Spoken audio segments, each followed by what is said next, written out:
A'udzubillahi minasyaitonirrajim. Bismillahirrahmanirrahim. Alhamdulillahirabbil alamin. Baril khalaqis. Assalamualaikum warahmatullahi Muhammadin wa alihi tahirin wa ashabil mayamin wa mutajabin. Asyhadu an la ilaha illallah wa la syarika lah. Wa asyhadu anna Muhammadar abduhu wa rasuluh. Allahumma shalli ala sayyidina Muhammad wa ala sayyidina Muhammad. Assalamualaikum warahmatullahi wabarakatuh. Alhamdulillah kita berjumpa lagi. Mudah-mudahan dalam keadaan sehat walafiat dan tetap menjaga protokol kesehatan. Untuk sekarang ini bahasan kita Dirasah Islamiyah kita paket usul fikih berkaitan dengan pembagian hukum ya itu. Sebelumnya kita sudah bahas tentang pengantar usul fikih ya, bagaimana asal muasalnya adanya usul fikih, kemudian tuntutan wajibnya usul fikih itu, kemudian kegunaan usul fikih dan hubungan antara usul fikih dengan fikih. Kemudian kita lanjutkan lagi dengan pembagian sumber-sumber hukum ya, sumber-sumber hukum Islam, ada yang cadangan, ada yang asli ya itu. Sekarang kita masuk pada materi yang ketiga, yaitu pembagian hukum. Itu. Pembagian hukum ini ada dua, hukum taklifi, ada hukum wad'i ya. Hukum taklifi itu hukum wajib atau syariat Islam atau syariat yang ditujukan kepada hamba secara langsung itu. Sementara kalau wad'i itu syariat yang ditujukan kepada hamba secara tidak langsung ya, itu wad'i itu artinya situasional ya, itu lihat situasi itu ya itu.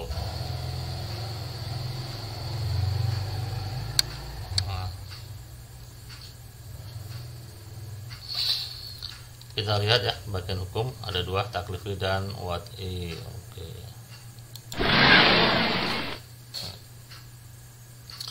Ini kita baca aja. Hukum ada dua ya, bagian hukum. Ada hukum taklifi yang kita sebut dengan hukum positif, atau hukum wad'i yang kita kenal dengan hukum situasional ya itu. Apa itu hukum taklifi?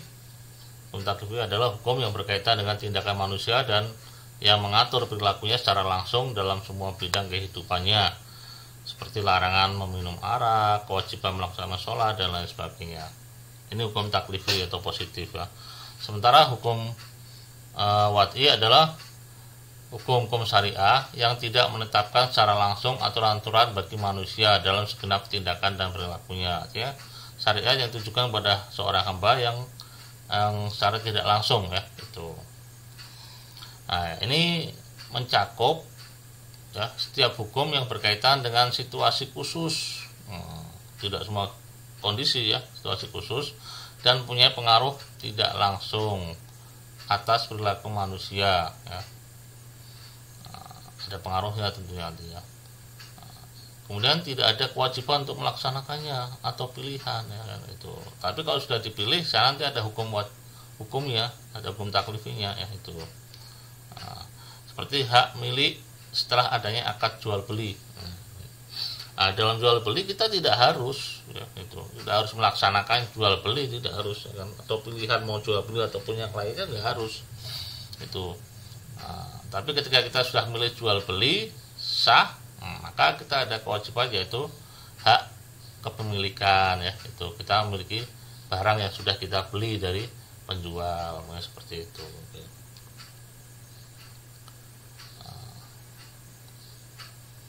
Pembagian hukum ya, hukum Islam ada wad'i, taklifi. Kemudian yang wad'i itu ada 3 macam sebenarnya, ada yang bagi sampai 5 sampai 6 atau 7 atau 10 mungkin ya. Tapi yang pokoknya ada 3 ini yang sering ya itu. Wad'i ada 3, kemudian taklifi 5 seperti biasa yang sudah kita ketahui. Kita akan mulai dari hukum taklifi ya. Ini hukum taklifi ini sebenarnya mudah ya, sudah sering kita dengar lah ya. Hukum taklifi itu yang 5 itu ya, ada wajib, ada sunnah, ada mubah, ada makruh, ada haram. Itu yang wajib itu apa? Wajib itu yang hukum yang diberikan kepada seorang hamba yang apabila dia melaksanakan maka dia tidak terkena dosa ya kan itu, dan dia dapat pahala itu, pahala dan tidak terkena dosa ya kan itu. Tapi kalau dia meninggalkannya dia terkena dosa itu ya. Nah, kalau sunnah itu hampir sama ya, dia di bawah derajat wajib itu ya. Ini hukum atau syariat yang ditujukan kepada hamba secara langsung ya, yang apabila dilaksanakan dia dapat pahala, apabila ditinggalkan dia tidak mendapat dosa. Itu ini sunnah ya. Nah, kalau mubah itu setengah-setengah ya, 50-50. Jadi syariat yang ditujukan kepada seorang hamba, yang di situ seorang hamba memilih mau melaksanakan atau tidak ya kan. Itu melaksanakan ataupun tidak juga tidak ada pahalanya, nggak ada dosanya kalau meninggalkannya. Dan makruh dan haram. Nah, kita yang haram dulu ya, haram itu ya. Haram yaitu hukum atau syariat yang ditujukan kepada hamba secara langsung, yang di situ hamba dilarang untuk melaksanakannya. Nah, itu. Nah, kita tidak melaksanakannya itu dapat pahala, tapi kalau kita melaksanakannya justru mendapat dosa. Ini haram ya itu. Nah, makruh di bawah haram ya itu. Jadi syariat yang ditujukan kepada hamba secara langsung ya, itu. Nah, yang apabila ditinggalkan dia dapat pahala, tapi kalau dikerjakan dia tidak dosa ya itu. Oke, ini taklif kita bisa lihat ya, mungkin keterangan satu persatu kita baca aja secara singkat aja biar lebih cepat. Oke, taklif yang wajib nih ya. Nah, yang wajib ini mengacu pada hukum-hukum syariat yang mengarahkan pada hal-hal yang berkaitan dengan mereka hingga mencapai tingkat kemestian, keharusan ya. Kemestian itu keharusan, sama kemestian dan keharusan, misalnya kewajiban sholat ya. Jadi syariat ini hukumnya sudah tingkatnya sudah sampai puncak, artinya sudah ini wajib, tidak boleh tidak ya itu. Oke, udah yang sunnah ya, itu. Nah, ini mengacu pada hukum-hukum syariat yang mengarahkan pada hal yang berkaitan dengan mereka, maksudnya hamba ya, mukallaf, hingga setingkat di bawah kemestian ya, di bawah kemestian, di bawah keharusan, di bawah kewajiban. Misalnya anjuran sholat malam ya kan, itu silakan dilakukan dapat pahala, tapi kalau tidak ya tidak mendapat dosa. Ini sunnah ya. Oke. Nah, ini mubah ya, ini mengacu pada pemberian izin sang pembuat hukum, yaitu Allah SWT pada mukallafin. Mukallaf ini kita, orang-orang yang mendapat tanggung jawab secara hukum, ini mukallaf. Mukallif itu Allah, mukallaf kita hamba, dan taklif adalah hukumnya itu ya. Itu. Nah, pada mukallafin orang-orang bertanggung jawab secara mendapat tanggung jawab secara hukum untuk melakukan atau tidak melakukan suatu tindakan yang dibolehkan. Nah, karena itu sang mukallaf, yakni kita yang menikmati kebebasan dalam tindakan-tindakan yang dibolehkan.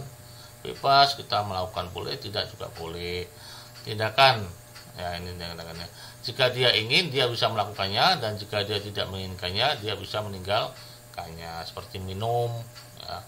Minum, kita mau minum atau tidak ya bebas kita untuk menikmati kebebasan pilihan itu. Namanya aja mubah ya, itu diperbolehkan itu. Boleh minum, boleh tidak ya, itu.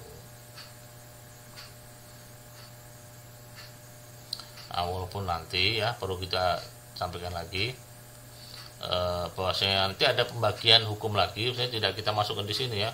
Ada pembagian hukum menjadi hukum hukum awali dan hukum sanawi. Nah, hukum awal dan hukum kedua. Seperti ini, minum tuh hukum awalnya apa? Ya mubah.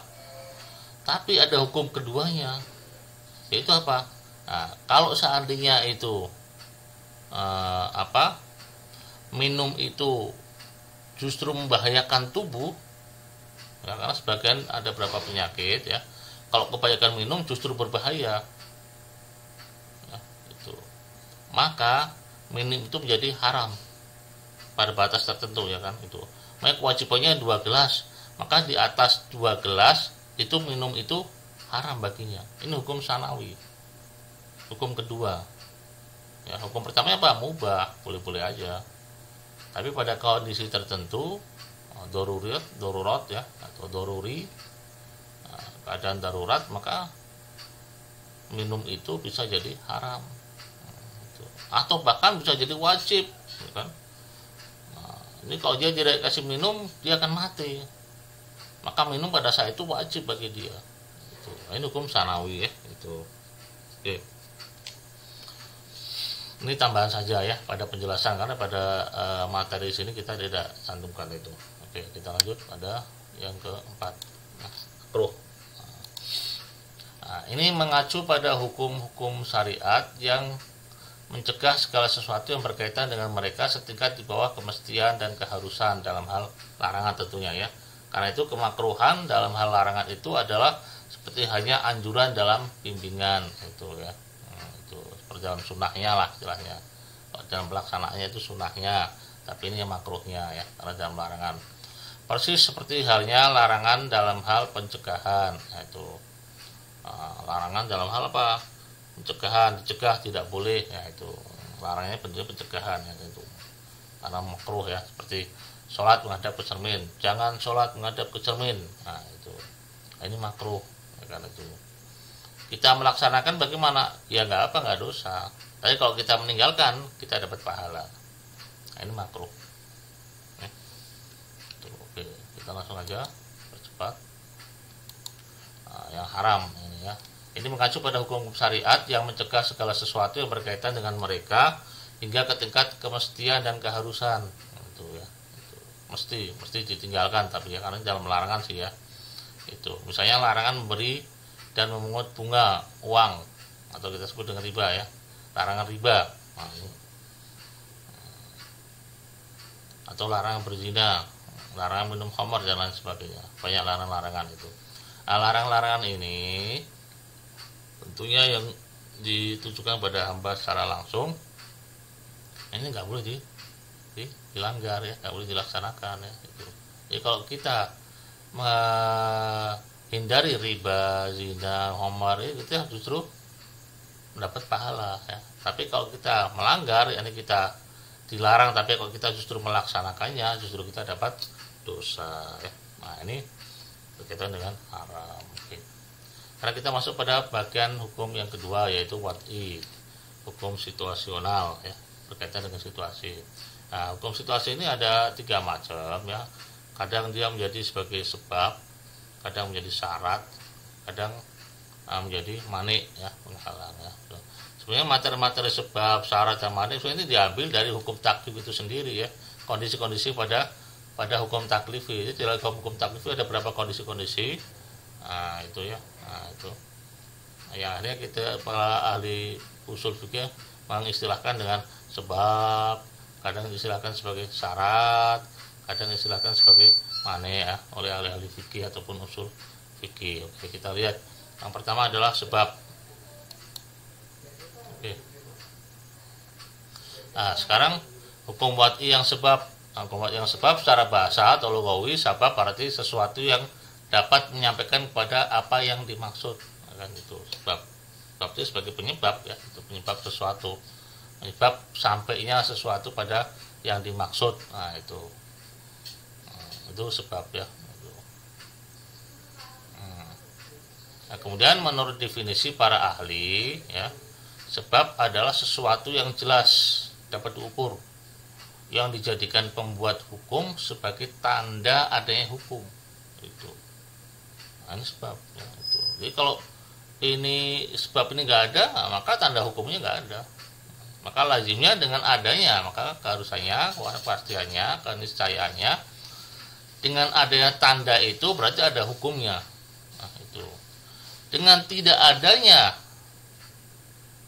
tanda itu, maka tidak ada hukum. Tanda adanya sebab, tidak ada sebab itu, maka tidak ada hukum.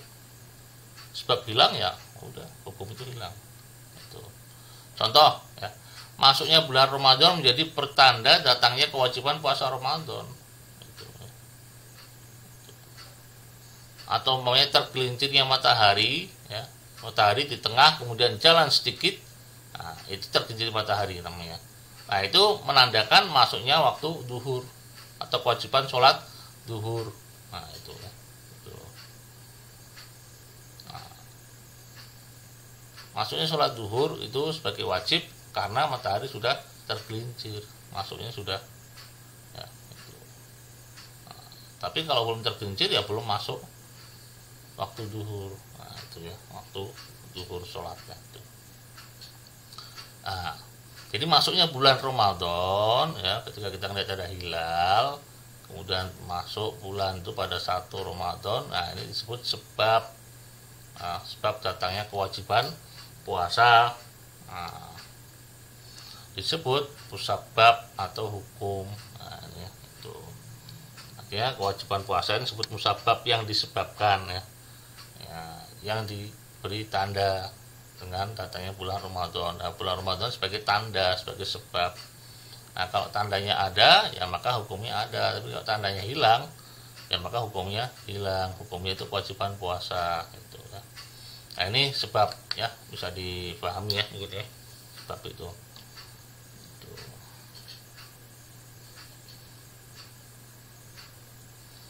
Kita lihat yang kedua ya. Sebenarnya gampang sih sebab ya. Pokoknya ada sebab, berarti ada musabab, itu aja ya. Itu ini berkaitan dengan hukum, itu aja. Oke, kita lihat yang kedua ya. Yang kedua ini syaratnya hampir sama ya. Sebab, syarat, cuma hanya istilahnya dan pada hal-hal yang lainnya tentunya. Tapi intinya hampir sama ya, gitu. Prosesnya hampir sama seperti itu. Ya, itu. Jadi kalau ada syarat ya itu bisa dilaksanakan, kalau nggak ada syarat ya nggak bisa dilaksanakan itu. Nah, sesuatu yang tergantung kepadanya sebuah hukum. Jadi ada hukum yang dia ini bisa berjalan, tapi berjalan ini tergantung pada sesuatu. Kalau sesuatu ini ada, terwujud, maka hukum bisa berjalan. Nah, itu. Tapi ya, kalau sesuatu itu tidak bisa dilaksanakan, maka hukumnya tidak bisa dijalankan. Gitu. Jika sesuatu itu tidak ada, maka tidak akan ada hukum. Itu hampir sama dengan sebab tadi ya. Gitu. Sebabnya nggak ada, maka musabab nggak ada. Tapi jika sesuatu itu ada, maka akan ada hukumnya. Itu. Nah, contoh ya, syarat wali dalam sebuah pernikahan, perkawinan ya. Itu. Nah, yang menurut jumhur ulama Ahlus Sunnah tentunya ya, ini merupakan syarat ya, itu hadirnya wali itu merupakan syarat, itu syarat sahnya akad nikah itu. Jadi akad nikah ini bisa sah kalau ada wali di situ. Nah, itu ya. Jadi kalau nggak ada wali dari pihak perempuan ya, itu maka akadnya tidak sah. Dengan adanya wali pasti nikahnya dengan tidak adanya wali pasti nikahnya tidak akan sah. Ini menurut Ahlus Sunnah ya, itu jelas ya. Ini syarat ya, prosesnya yang bersama dengan sebab tadi itu ya. Nah, itu. Insyaallah sementara ini kita memahami ini dulu ya. Nanti detailnya rinciannya seperti apa nanti insyaallah pada pembahasan yang lebih detail lagi nanti. Oke, kita lanjutkan pada yang ketiga ya, mani.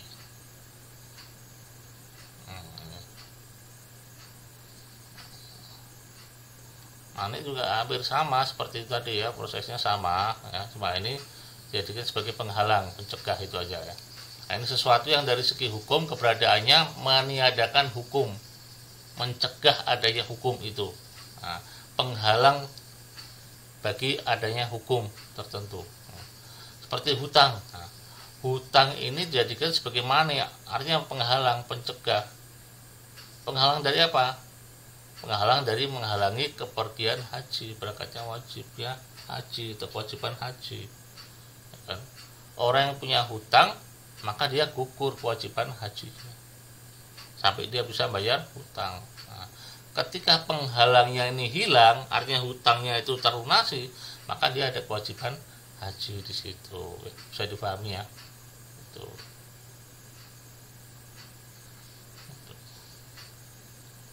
Contohnya dalam warisan ya, warisan ada saudara-saudara, bersaudara ya.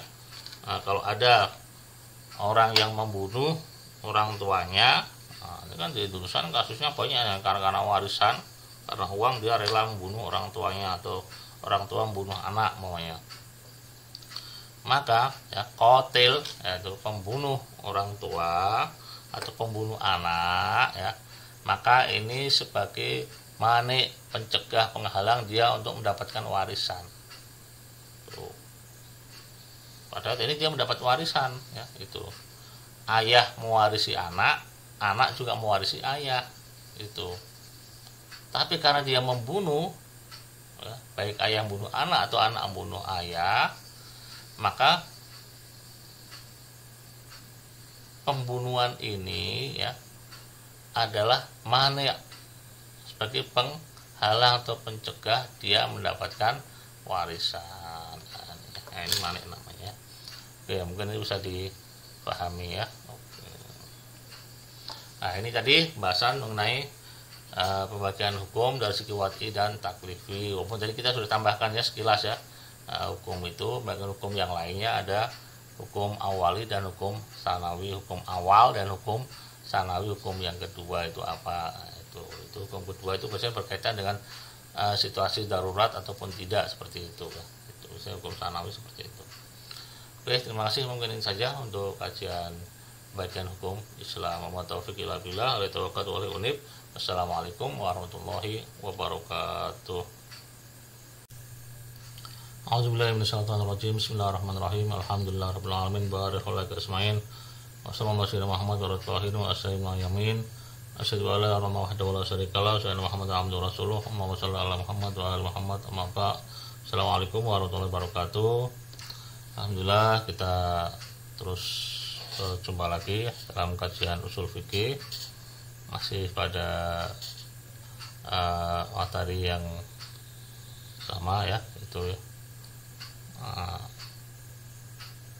Ini berkaitan dengan al-fat ya hari ini ya. Hari ini kita bahas tentang al-fat ya. Itu. Oke, yang sebelumnya kita bahas tentang pembagian hukum ya. Bagian hukum ada taklifi, ada wad'i. Taklif itu hukum positif, kemudian wad'i itu hukum situasional. Yang taklif itu ada 5 ya, ada wajib, sunnah, mubah, haram, dan makruh. Sementara untuk wad'i ada 3 ya. Wad'i itu yang situasional, yang tidak secara langsung hukumnya, perintahnya. Kemudian ada 3 ya, ada sebab, ada syarat, dan juga ada mani ya, penghalang itu. Nah, sekarang kita akan masuk pada pembahasan baru ya, dari kaidah-kaidah ushul fikih, yaitu pembahasan al-fat, yaitu lafaz-lafaz, kata-kata ya kan itu. Kita kadang ingin tahu ini hukum ini wajib atau tidak, dari mana kita tahu hukum ini wajib ya kan itu, wajib atau sunnah. Nah, itu banyak atau sedikit ya kan itu. Nah, kemudian ini bentuknya bentuk haram atau makruh namanya ya. Nah, ini kita ketahui dari lafaz-lafaz itu ya. Penting itu lafaz-lafaznya ya. Itu. Oke, kita langsung aja menuju pada bahasan al-fat ya. Itu. Oke. Nah, ini sebelum kita bahasan lafaz, bagian-bagian lafaznya, kita perlu tahu dulu bahasanya. Dan lafaznya ada usul lafziyah ya, terapan lafziyah ya, itu. Usul itu pokok ya, itu. Ya. Pokok, kaidah atau kita prinsip yang kita jadikan sebagai terapan ya, itu kita artikan terapan aja lebih enak. Artinya apa? Artinya dengan usul lafziyah ini, usul atau prinsip-prinsip dalam lafaz. Nah, ini artinya terapan-terapan dalam lafaz. Nah, jadi kita kalau melihat keadaan seperti ini, kita langsung terapkan aja. Nah, itu usul lafziyah. Nah, usul lafziyah ini ada 3 ya. Nah, kita baca kaidah yang diletakkan oleh sebagian ulama untuk menetapkan maksud ucapan mutakalim ketika ada syak atau keraguan di dalam ucapannya. Ini ketika keraguan ini apa? Terapannya apa? Prinsipnya apa? Kaidahnya apa harus kita lakukan? Nah, ini. Nah, ini kaidahnya adalah as-sholatu duhur, yaitu ya. Usul terapannya adalah as-sholatu duhur, keaslian atau terapan lahiriahnya ya, keaslian pada makna lahiriah ya kan itu. Sholatu duhur itu ya, itu keaslian pada makna lahiriahnya. Makna lahiriahnya digunakan untuk apa? Nah, untuk sesuatu ini, nah, maka itu yang digunakan. Umpamanya ya, saya beri contoh, umpamanya singa. Nah, itu. Nah, kata singa atau lafaz singa ini as-sholatu duhurnya apa? Keaslian dari lahiriah kata singa itu apa? Mana asli dari kata singa itu apa? Oh, singa itu adalah binatang buas. Nah, itu. bukan sesuatu yang lain, bukan manusia, tapi binatang buas. Nah, ini makna asli atau makna lahiriah dari kata singa. Nah, ini yang kita bahas ini adalah lafaz seperti ini, lahiriahnya ini apa artinya? Nah, itu. Makanya kaidah umum yaitu tentang as-shalatu zuhur, ya. Keaslian pada makna lahiriah, kita ambil aja makna lahiriahnya itu, kita pegang sebagai prinsip, sebagai terapan, ya kan.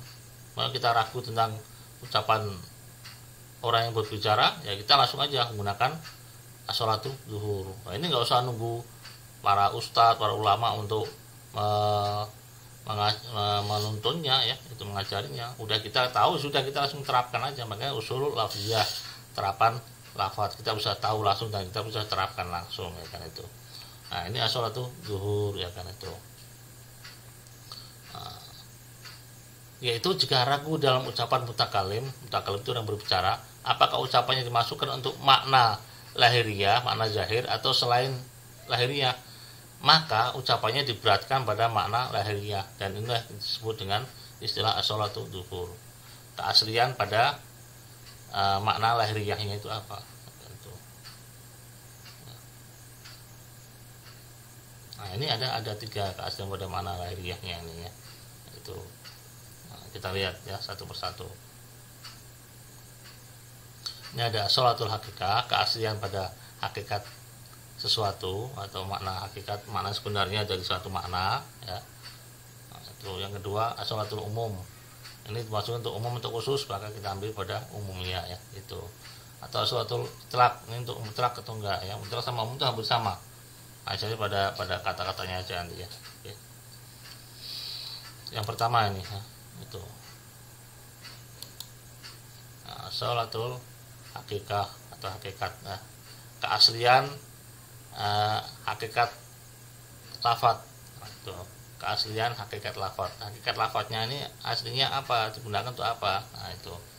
Jika ragu dalam ucapan mutakalim, orang yang berbicara, apakah ucapannya dimasukkan untuk makna hakikat, makna yang sebenarnya, atau makna majas, atau makna kiasan. Nah, itu. Ini keaslian hakikat maknanya itu apa, aslinya itu digunakan untuk apa, lahiriahnya itu untuk apa makna ini, untuk yang sebenarnya atau untuk kiasan. Nah, itu. Nah, untuk makna hakikat, makna sebenarnya, atau untuk makna kiasan, majas, ya. Dan dalam ucapan tersebut lahiriahnya tidak menunjukkan makna majas, tidak ada qarinah, tidak ada indikasi-indikasi, tanda-tanda yang menunjukkan nih makna majas, ya, maka ucapannya diberatkan pada makna hakikatnya, pada makna yang sebenarnya. Hakikatnya ini sebenarnya, makna aslinya, makna hakikatnya, ya. Yang sebenarnya bagaimana? Nah, itu. Contoh seperti ini. Tadi pada kata singa, ya, lafaz singa. Nah, saya melihat singa. Tadi saya melihat singa. Nah,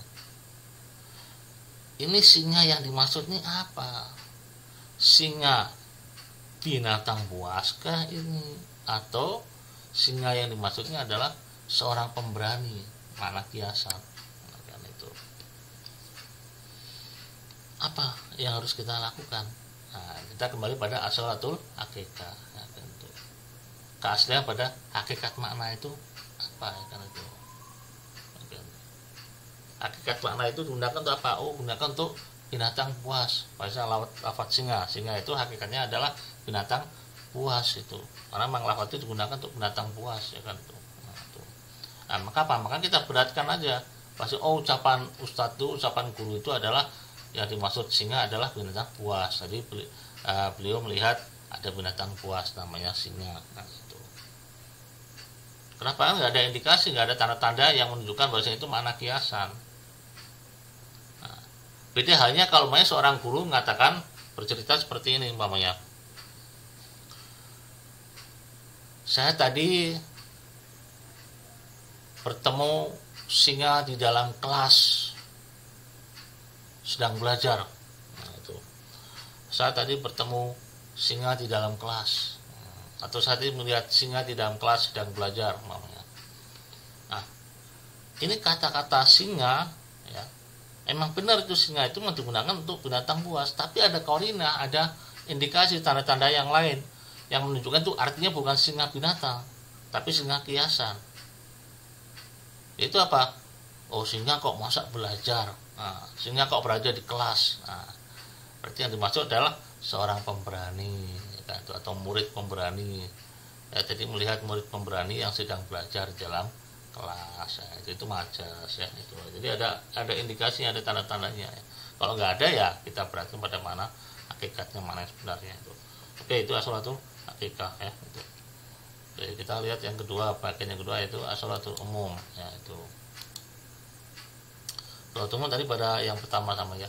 Jika ragu dalam ucapan mutakalim, ucapan yang pembicara, apakah ucapan yang dimaksudkan untuk makna umum atau makna khusus, dan di dalam ucapan tersebut lahiriahnya tidak menunjukkan makna khusus, maka ucapannya diperhatikan pada makna umum. Ini proses yang bersama dengan tadi ya. Itu yang penting tidak ada indikasi-indikasi tertentu yang menunjukkan makna yang lain, maka kita berarti pada makna yang sebenarnya ya. Itu makna umum kalau di sini ya. Kalau bahasan kita pada umum, maka kita masuk pada umum ya kan itu. Umpamanya seperti ini.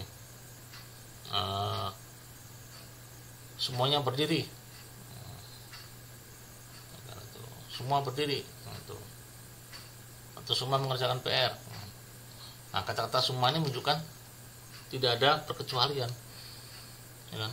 Tidak ada perkecualian, semuanya harus mengerjakan PR, semuanya harus berdiri namanya itu.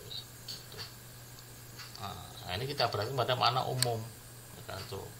Maksudnya semuanya harus mengerjakan perintah itu, tidak boleh tidak. Kenapa? Karena nggak ada indikasi yang lainnya yang menunjukkan itu ada perkecualian atau sebagian, ya kan itu.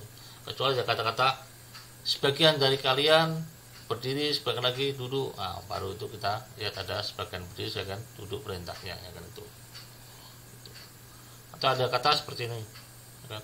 Semua berdiri kecuali yang cacat kakinya. Nah, itu. Maka yang cacat kakinya dia tetap duduk di kursi, ya. Sementara yang berdiri hanya yang sehat kakinya saja. Nah, ini baru ada indikasi tertentu ya, perkecualian itu. Oke, ini mengenai umum ya.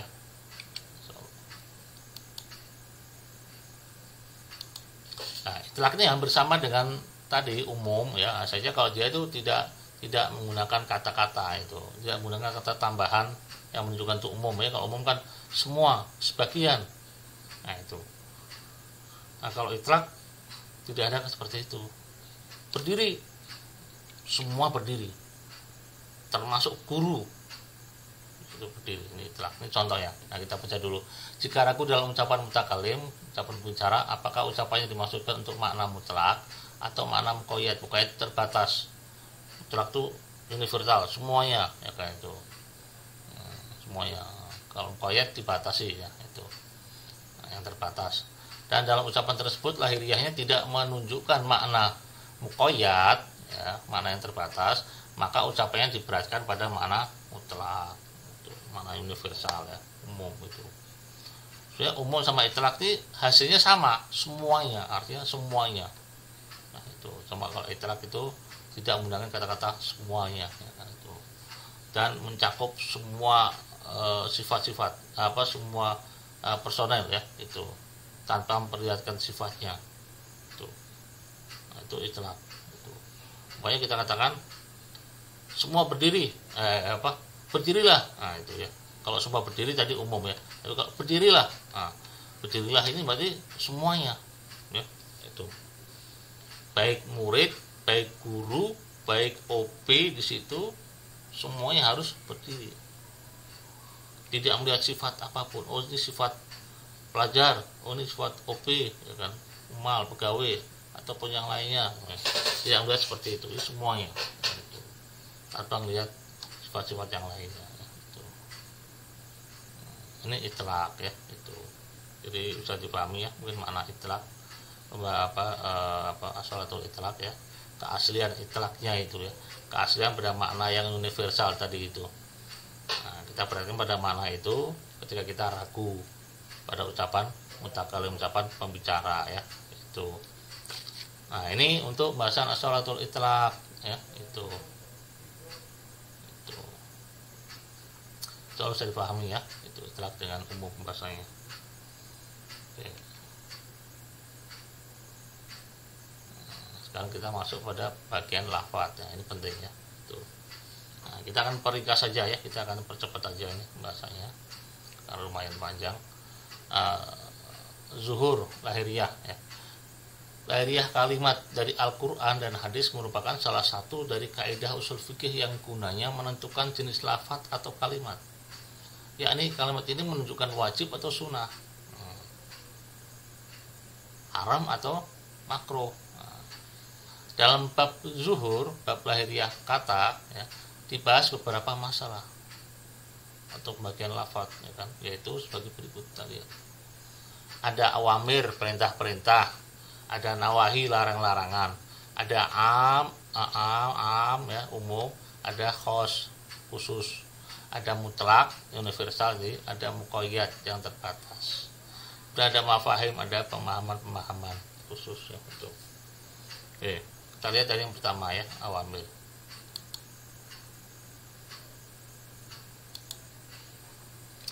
Kita lihat awamir nih. Nah, madah itu rangkaian kata.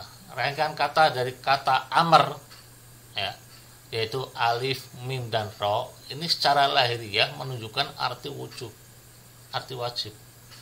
Perintah itu selalu menunjukkan hal yang wajib ya, ketika perintah itu datangnya dari atasan. Jadi secara lahiriah menunjukkan arti wujub karena akal menghukumi bahwa wajib taat kepada yang memberi perintah, yaitu Allah, dan sekaligus menunaikan hak ubudiyahnya, hak penyembahannya ya kan, itu penyembahan kita kepadanya ya kan itu. Nah, ini mengenai arti ya awamir itu. Awamir yang situ ada madahnya ya, ada rangkaian kata-kata huruf, atau itu rangkaian kata atau rangkaian katanya terdiri dari 3 huruf ya, itu ya seperti itu. Nah, kemudian yang kedua ini datanya dari atasan perintahnya, maka hukum akal menyatakan wajib untuk melaksanakannya ya. Tuh. Nah, ini syarat yang menunjukkan zuhur amr ya. Syarat yang menunjukkan lahiriah amr ini, yang makna lahir dari itu sebuah perintah ya, mempunyai makna wajib, yaitu satu, perintah dari atasan untuk bawahan. Yang kedua, kosong dari tanda-tanda yang menunjukkan mustahab atau jawaz diperbolehkan. Ya, itu. Ya. Itu. Jadi syarat yang menunjukkan makna lahiriah amr ini ada poin-poinnya ya, ada syarat-syaratnya. Syaratnya hanya 2 tadi sudah kita sebutkan. Perintahnya ini datangnya dari atasan. Yang kedua, kosong dari tanda-tanda yang menunjukkan makna mustahab, makna sunnah, mustahab itu sunnah ya, atau makna jawaz, makna diperbolehkannya.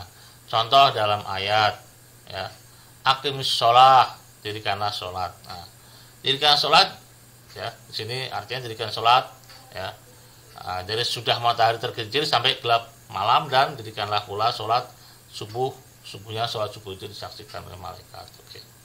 Ya, perhatikan pada kata akim. Nah, akim ini bentuk perintah, yaitu bentuk perintah yang dia datangnya dari atasan ya, untuk bawahan, yaitu dari Allah Subhanahu wa taala untuk kita hamba ya. Ya. Kemudian yang kedua, kosong dari tanda-tanda menunjukkan sunnah. Ini enggak ada tanda untuk sunnahnya, ya kan? Jadikanlah sholat, udah. Enggak ada kalau begini, kalau begitu, tidak ya, itu. Nah, sini hanya menunjukkan waktu saja. Jadikanlah sholat pada waktu-waktu seperti ini, itu aja. Nah, itu. Nah, ini as-sholatul amar ya, itu keaslian pada amar, pada bentuk perintah itu menunjukkan makna wajib. Sekali lagi kita harus ingat nih dua syarat nih ya. Perintahnya dari atasan, yang kedua tidak ada tanda-tanda yang menunjukkan itu sunnah ya, itu oke. Nah, sekarang nawahi ya, itu tadi perintah, sekarang larangan itu. Ini yang bersama prosesnya ya. Kalau tadi itu perintah, sekarang larangan saja. Madahnya nahi ya, madah nahi itu tadi non ha ya naha ya, itu ya. Nah, secara lahiriah menunjukkan arti haram.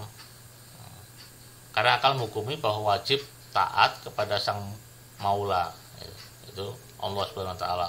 pemberi larangan dan sekaligus kita menunaikan hak ubudiyahnya, sekaligus kita menunaikan hak penyembahan kita kepadanya ya itu.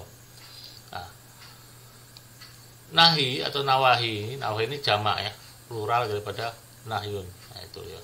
Nawahi berarti perintah-perintah, larangan-larangan ya, larangan-larangan itu ya, larangan-larangan. Nah, ini sama dengan tadi itu. Sama dengan awamir, perintah-perintah ya. Itu. Syarat yang menunjukkan bahwa lahiriah lafadz nahi atau bentuk larangan ini mempunyai makna haram, yaitu apa syaratnya? Ketika larangan itu datang dari atasan untuk bawahan, dari Allah untuk hambanya ya, itu. Yang kedua, kosong dari tanda-tanda yang menunjukkan makruh atau jawaz. Tidak ada tanda-tanda menunjukkan kata-kata itu makruh artinya boleh ditinggalkan, atau jawaz atau boleh ada pilihan pokoknya itu ya. Nah, seperti banyak la ta'kulur riba. La ini nahi ya, itu larangan. Jangan makan harta riba. Udah. Ketika ini perintahnya dari atasan ya sudah.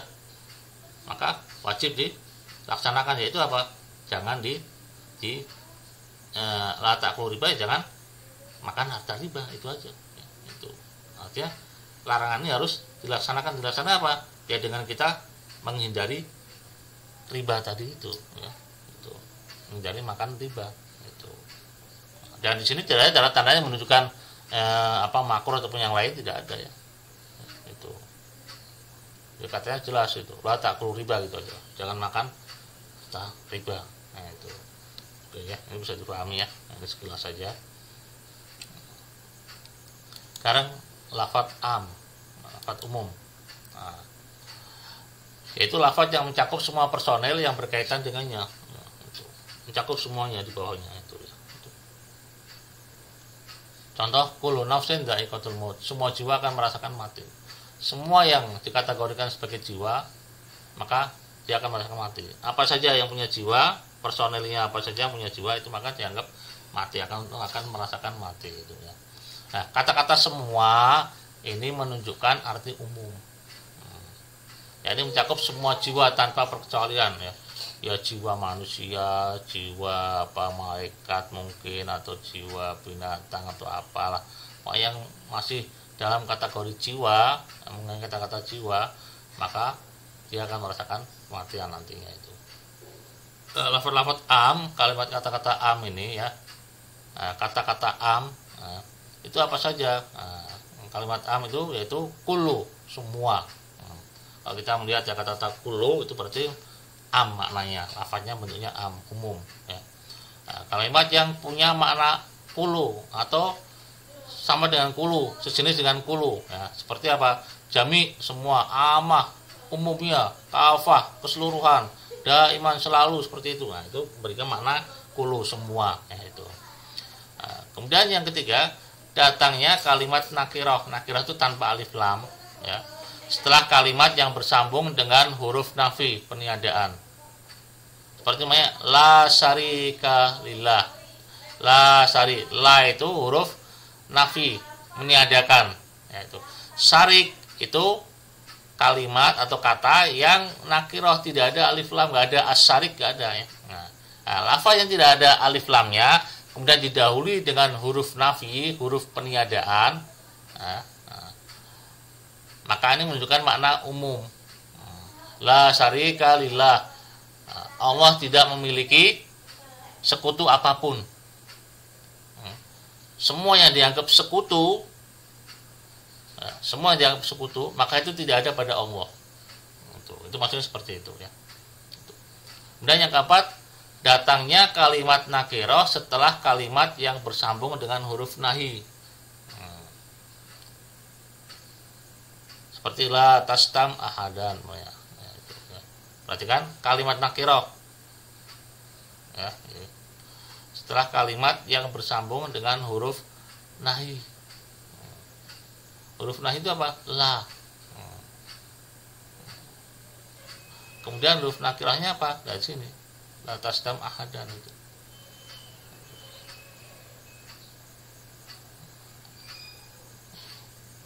Atau kalian bukan nakirah ini ya. Datanya kalimat setelah bersambung dengan huruf nahi. Atau ya bukan nakirah ya ini. kata kerja ya.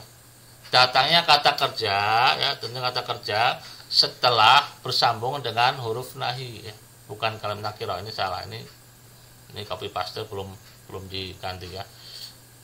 Jadi datangnya kata kerja setelah adanya kalimat yang bersambung atau kalimat yang bersambung dengan huruf nahi ya, itu.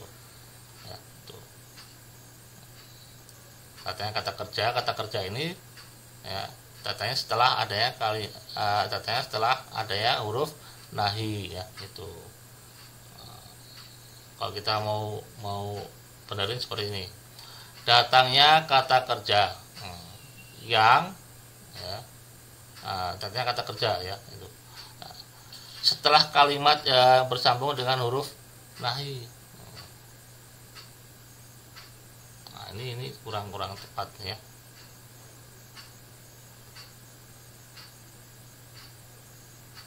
Nah, terus setelah kata ya itu. Jadi makanya harus kita ganti ini kalimat nakirahnya ya.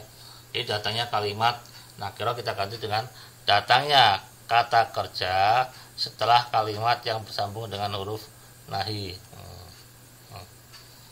Ya, itu. Jadi kalau nakirah, sekali lagi kalimat nakirahnya ini diganti dengan fi'il kata kerja ya, itu. Nah, itu. Atau fi'il mudhari ya, kata kerja yang akan atau sedang.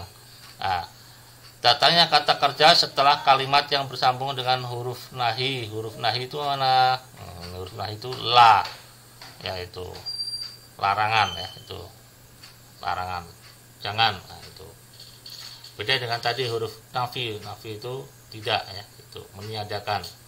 Kalau ini larangan, jangan.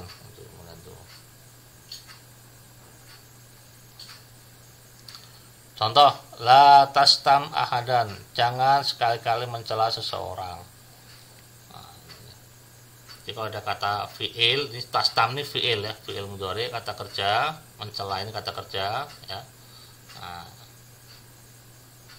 kemudian didahului ya, didahului dengan huruf nahi. Huruf nahi itu apa? Huruf yang menunjukkan larangan, itu ya, itu.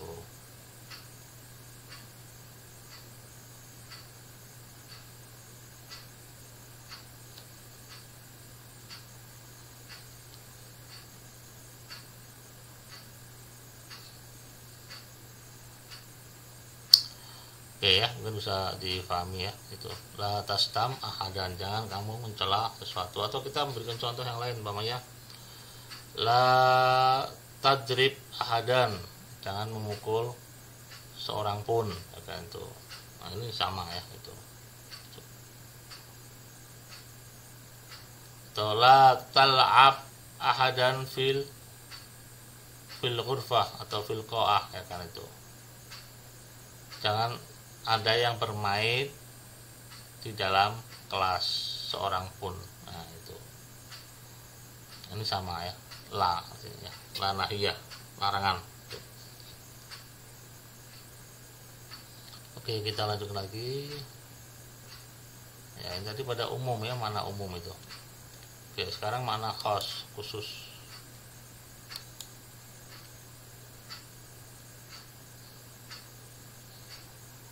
Yaitu lafaz yang tidak mencakup semua personel yang berkaitan dengannya. Contohnya ini ada dalam surat Al-Maidah ayat 6 ya. Idza qumtum ila shalat faghsilu wujuhakum. Nah, itu ya. Jadi kalau kamu mau melakukan sholat, jika kalian ingin melakukan sholat, maka basuhlah wajahmu. Nah, khusus orang yang ingin melakukan sholat ya, maka wajib baginya berwudu. Nah, ini khusus untuk orang yang mau sholat ya, itu. Jadi kalau kamu tidak mau sholat ya enggak, itu ya, itu khusus bagi orang yang mau sholat, maka dia bisa melakukan hal seperti ini, membasuh wajahnya dan lain sebagainya ya, itu. Nah, jadi khusus bagi orang yang mau melakukan sholat, maka membasuh wajahnya atau berwudu ya, itu. Bagi yang tidak sholat ya nggak harus berwudu, tidak wajib itu.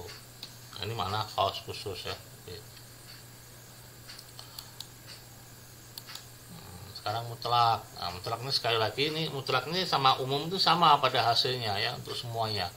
Tapi sekali lagi, kalau mutlak itu tidak ada kata-kata awalnya semua, ya, nggak ada itu. Kalau di umum ada kata semua itu. Nah, ini yaitu lafaz yang mencakup semua personel yang berkaitan dengannya dengan tanpa memperhatikan khususiyah atau kekhususan yang ada di lafaz tersebut. Contoh akrimil alim, hormatilah orang alim. Ya ini apa? Wajib kita menghormati setiap orang alim, baik alimnya itu dalam masalah agama, alim dalam masalah fikih, alim dalam masalah fisika, matematika, bahkan sampai alim dalam masalah sihir sekalipun. Hormati alim sihir, ya kan, itu orang yang ahli dalam sihir, ya. Hormati karena perintahnya akrimil alim seperti ini. Akrimil alim, ya kan tuh. Hormati yang alim, ya, itu.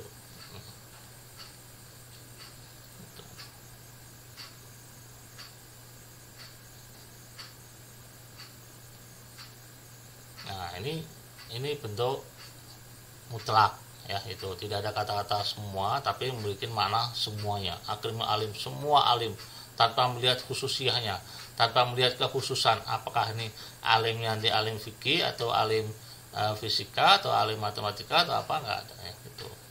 Baik alim dalam fikih atau selainnya, dan baik alim yang ada di negara ini atau yang selainnya, baik alim yang ada di sini ataupun dimanapun, ya, dimanapun berapa, ini mutlak namanya, universal semuanya, ya, itu mutlak, ya, bisa difahami, ya. Jadi beda yang mutlak dengan umum, ya. Kalau umum itu ada tanda-tanda khusus seperti semua, kemudian seluruhnya, ya, karena itu umumnya, ya, itu kata-kata pada am, ya, itu. Sebenarnya kalau mutlak gak ada kata-kata itunya, tapi memberikan makna keseluruhan, ya, itu semuanya.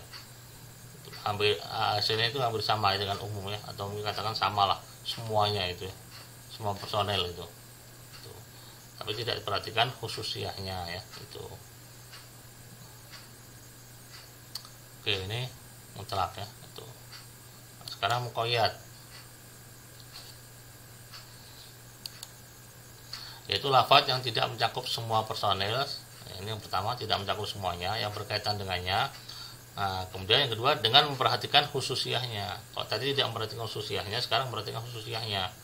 Ini alimul fizyai, alim fisika, alim hisabi, matematika, itu, ya, itu. Nah, ini ada contohnya, ya. Man qatala mu'minan khotoan wa tahriru raqabatin mu'minah. Barang siapa yang bunuh orang mukmin dengan tidak sengaja, maka dendanya membebaskan satu budak mukmin. Nah, di sini muqayyadnya apa? Ya, ini wajib membebaskan satu budak mukmin bila pembunuhannya terjadi tidak secara sengaja. Khususnya apa? Khotoan di sini. Karena tidak sengaja, keliru, salah, ya, itu.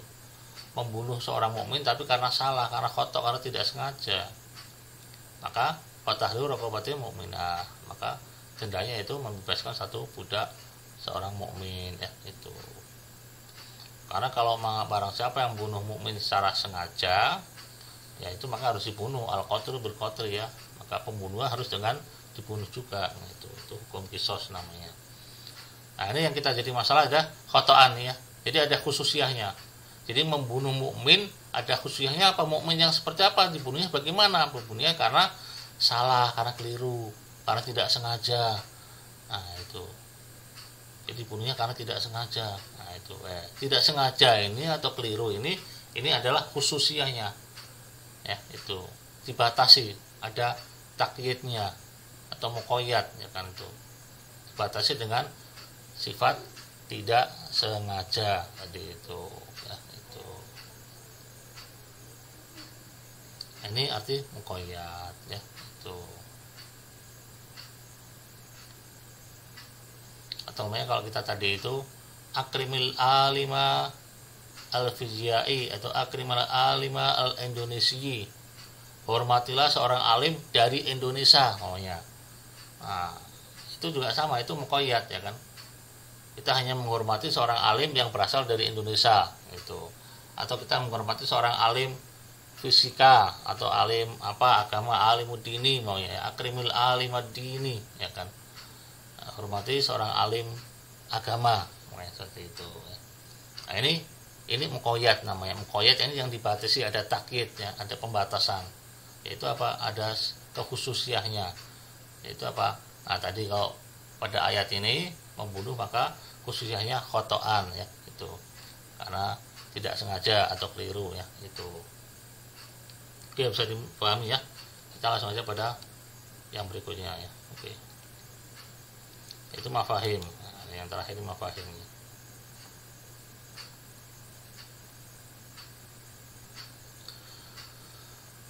Setiap susunan kalimat ada mantuk. Mantuk itu tekstual ya. Nah, ada mantuk yaitu madlul, yaitu yang menunjukkan mutabaki, yaitu menunjukkan makna tekstual, makna yang sama dengan diucapkan itu mantuk namanya. Natoko itu mengucapkan, mantuk yang diucapkan, artinya tekstualnya itu apa ya, itu teksnya yang diucapkan itu apa, nah, itu namanya tekstual ya. Nah ini yaitu madlul mutabaki. Madlul itu yang menunjukkan, yang mengisyaratkan, mutabaki yang kesesuaian, mutabaki kesesuaian dengan apa yang diucapkan itu ya. Teksnya itu apa, sama dengan diucapkan itu mantuk namanya ya itu. Sementara kalau mafhum yaitu madlul iltizami, itu adalah madlul yaitu isyarat, yaitu kata yang menunjukkan sesuatu yang memberikan makna kandungannya, maksudnya itu apa. Nah itu mafhum, itu mafhum yang bisa difahami itu apa. Nah itu nanti kita lihat pada contoh ya. Tidur membatalkan wudhu, maka mantuknya ya tekstualnya, jika kita benar-benar tidur ini dapat membatalkan wudhu, ini mantuknya. Tapi mafhumnya jika kita tidak tidur maka wudhu kita tidak batal. Nah, itu. Ini mafhum. Nanti mafhum ada pembagian ya. Ini salah satu dari bagian mafhum. Contoh ini ya. Itu. Jika kita tidak tidur, maka wudhu kita tidak batal, itu aja ya. Oke, kita ada lagi satu lagi pembahasan tentang pembagian mafhum, ini penting ya. Nah, mafhum ini. Nah, ini pembagian mafhum. Nah, mafhum itu ada dua, mafhum muwafiq dan mafhum mukhalif. Mafhum muwafiq ya, itu maksud dari ucapan ya, pemahaman yang kita ambil dari pembicara ya, tapi masih sesuai dengan maksud tekstualnya itu ya. Maksud dari tekstualnya aja, maksud dari tekstualnya itu. Nah, tapi kalau mafhum mukhalafi itu lawan dari tekstual pemahaman kita, maksud kita yang atau pemahaman kita tentang kebalikan ya, atau yang berlawanan dari tekstual tadi itu. Nah, ini contoh nanti kita akan berikan ya.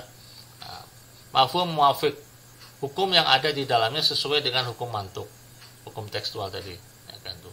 Ya, ini kalau seandainya hukum dalam mantuk itu haram, maka hukum dalam mafhum muwafiq juga haram ya. Sebab kita memahaminya, kita memahami dari tekstual itu memang bentuknya haram juga. Nah itu kita pahami haram. Nah itu ya, itu. Maka ini muwafiq ya, sesuai dengan teksnya tadi itu. Itu larangan ya kita larang seperti itu. Nah, tapi maksudnya bagaimana, pemahaman kita bagaimana itu, pemahaman kita pada teks tadi itu ya, teks yang sesuai dengan yang diucapkan itu. Nah, dalam mafhum muwafiq ini juga wajib ya itu. Maka hukum dalam mafhum muwafiq juga wajib sama ya itu.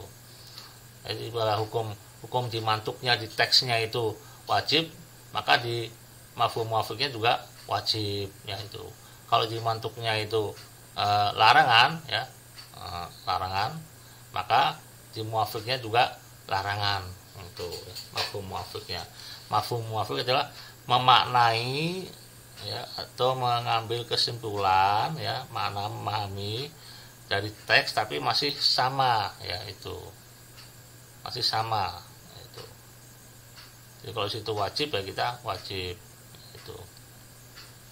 Contoh nah ini ya, fala taqul lahuma uffin wala tanharuma, maka sekali-kali jangan kamu mengatakan kepada kedua orang tuamu dan juga pula jangan membentak mereka. Mantuknya dari ayat tersebut ialah larangan untuk mengucapkan jangan ucapkan seperti itu pada terjemahan ayat tadi itu ya. Nah itu mantuk namanya. Mafhumnya apa yang kita pahami dari ayat ini, tapi masih dalam kategori larangan ya, bukan kebalikan dari pembahasan ini. Sama, masih sama yang kita pahami dari ayatnya apa? Ini kita harus jabarkan itu. Kita pahamkan pada orang lain bagaimana kita memahami ini. Nah, itu. Maksudnya ialah larangan untuk berbuat atau menghina orang tua lebih dari sekedar mengucapkan kata-kata ah. Masih sama pemahamnya aja. Kalau ah saya tidak boleh, apalagi selain ah. Nah, itu loh. Nah, itu mafhum muafik, mafhum yang masih dalam kategori seperti itu mantuknya ya. Itu. Kalau mantuknya itu larangan, maka mafhum muafiknya juga larangan. Nah, itu ya. Jangan kamu memukul orang tuamu. Nah, itu mafhumnya itu ya, mafhumnya itu larangan untuk memukul orang tua. Nah, itu karena ah saja tidak boleh. Nah, itu ini sama hukumnya ya, mafhum dengan mantuk sama dalam hal larangan itu.